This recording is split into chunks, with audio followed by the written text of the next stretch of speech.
It's the dictionary. Dictionary. It's the dictionary. Dictionary. It's the dictionary. Dictionary. It's the dictionary. It's the dictionary. Hello, word nerds, and welcome to another.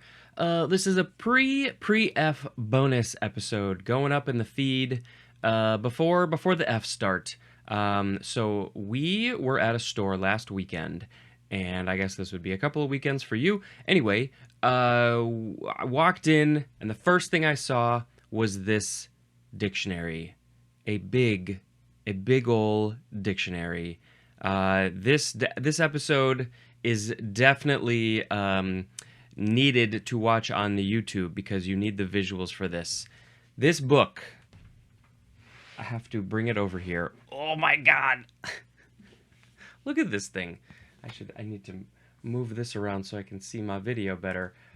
This book, if I hold it up next to my head, you can see how big it is. I measured it. It's almost 5.5 inches tall.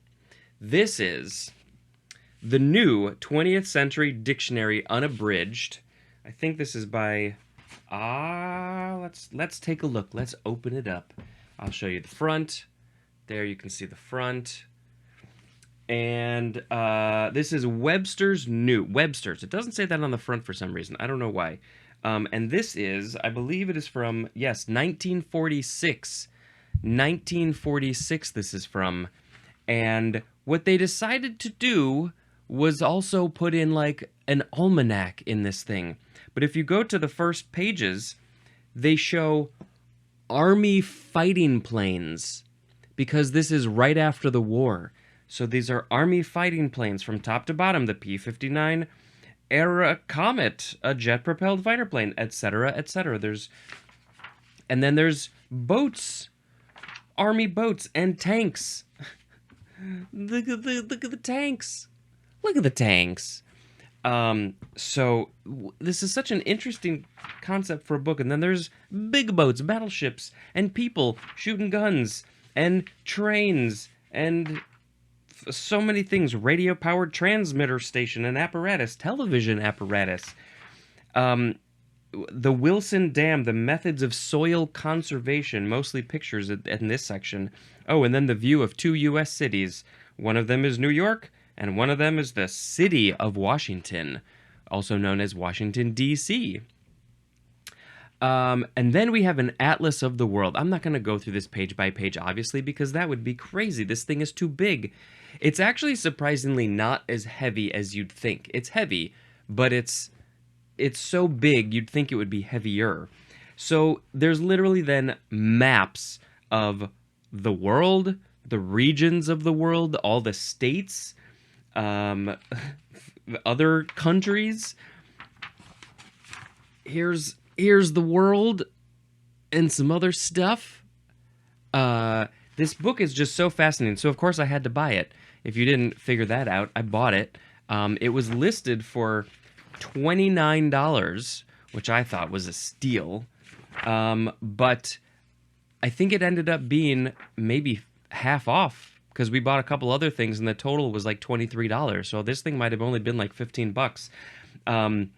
You know, I'm not a dictionary collector. I know that there are people out there who are. Helen Zaltzman, I think, collects dictionaries, kind of. And so, I don't know. I thought it was just kind of an interesting one. It's not crazy old. I don't know how unique it is. But I just thought it was too interesting not to buy and to share. So, okay, let's look at the table of contents. There's the first one was the portrait of Noah Webster. We talked about that. A bunch of other stuff, Atlas of the World. Then we have a dedication. We have an introduction. There's an outline history of the English language. I took a quick look at that before. That's interesting. A list of abbreviations, guide to pronunciation, key to pronunciations, a list of new words and meanings. So I thought that was cool. This actually lists the new words in this edition. And then those are all the pre-pages, and then is the bulk of this, the Dictionary of the English Language, and that is from pages 1 to page 2006.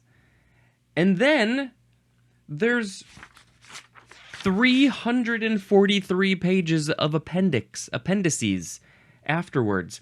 Populations of cities and towns, populations of foreign cities, maps, presidents.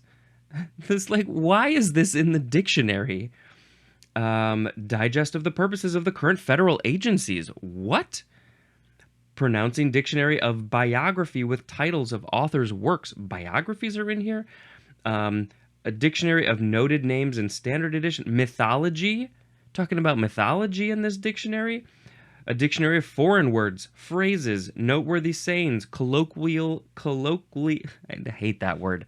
Colloquial expressions from Latin, Greek, and modern languages used in current literature. Scripture proper names, biblical maps, pronouncing Greek and Latin proper names, abbreviations, contractions, signs and symbols, astronomical, botanical, chemical, mathematical, medical, this thing. Oh, and then 5,000 words most often mispronounced. There's a list, the list goes on. The world of facts. There's just facts in here. So, I don't know. I just thought this was super interesting. I mean, I'd be tempted to read the whole dedication. I mean, I don't know. Maybe I'll put some of this stuff up as a bonus if I feel like it. There's this. I don't where to go with this. Here's the outline history of the English language, by Harold Whitehall, B.A. Ph.D. And so it's literally like a family tree of languages and how we got to English. It's laid out like a family tree. Maybe I'll put a picture of this up, but you can see that there if it focuses. There we go. Okay. So like the top is Indo-European. And of course, if you should listen to the podcast History of English podcast by Kevin Stroud, I still need to dig back into that.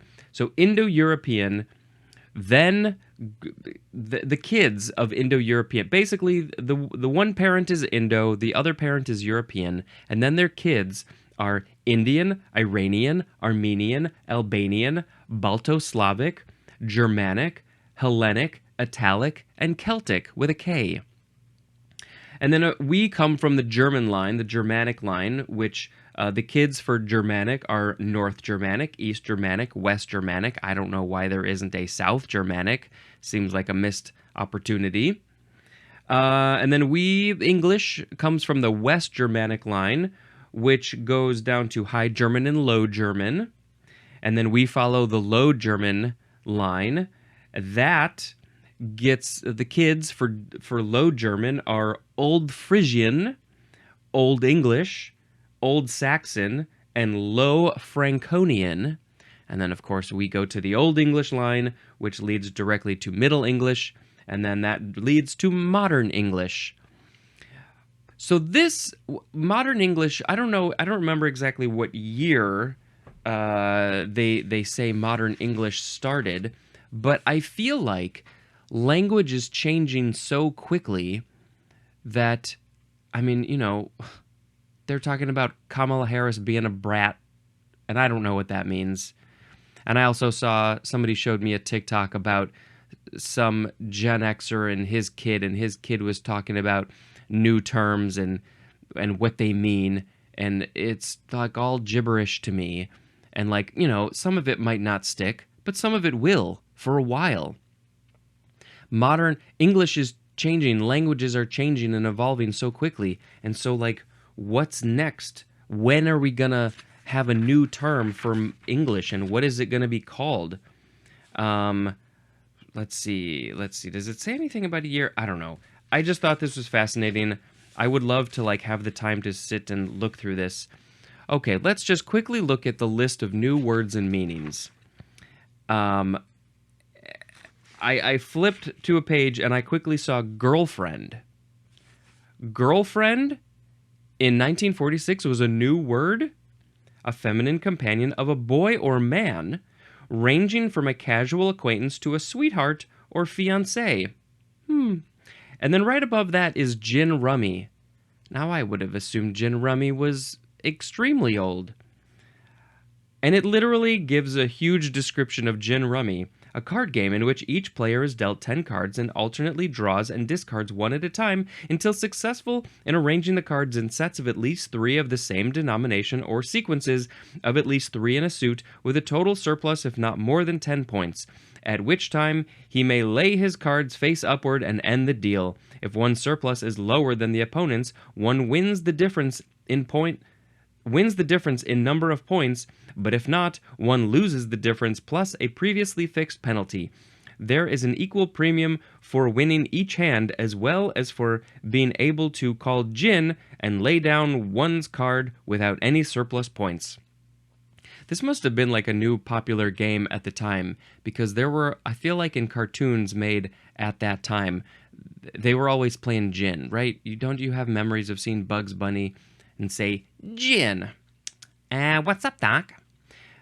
Are there any other fun words in here? Ah, man. Father's Day. Father's Day is in here. The third Sunday in June. This is another new term. When was Father's Day invented? Maybe around then.